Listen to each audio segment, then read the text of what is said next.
Hi. Have you heard of pushing yourself even at hard times? Is it good? Let's see. In the kingdom of Swift, everything was done promptly, without delay. The king was strict about deadlines, whether for important matters or trivial ones. One day, the king decided to build a large granary for the country and set an impossible deadline for the carpenter. Panicked, the carpenter knew that failure to meet the deadline would result in death. To ensure timely completion, the carpenter gathered his team and said, "Listen carefully. If you fail to complete each day's work, you'll be jobless the next day. No matter what, every task must be finished by the end of the day."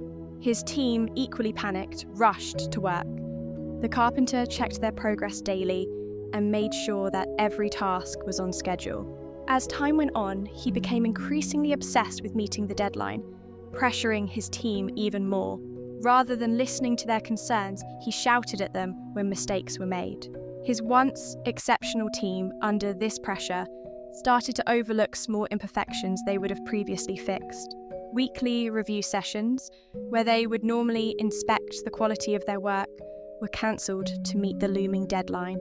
One day, a team member noticed a small crack in their work. It wasn't serious, but still, he decided to bring it to the carpenter's attention. "I have a concern, our lead," he said. "There's a tiny crack in the work. It's not a major issue, but you might want to take a look." The carpenter, already frustrated, snapped, "How many times do I have to remind you about the deadline? Forget about the insignificant details and focus on the important tasks." With his head down, the team member went back to work. Though the crack seemed harmless, the change in weather caused it to worsen. Humidity allowed mites to infest the granary, and as the deadline neared, the structure began to crackle and fall apart. With no other options left, the carpenter fled the kingdom to save his life. In the end, his team learned a valuable lesson. Even the smallest issues, when ignored out of panic to meet a deadline, could lead to a much larger disaster in the future. Just like this story, if you continue giving more work to your stressed mind, it is going to collapse one day. Instead, be gentle, figure out your cracks, and build your dreams stronger.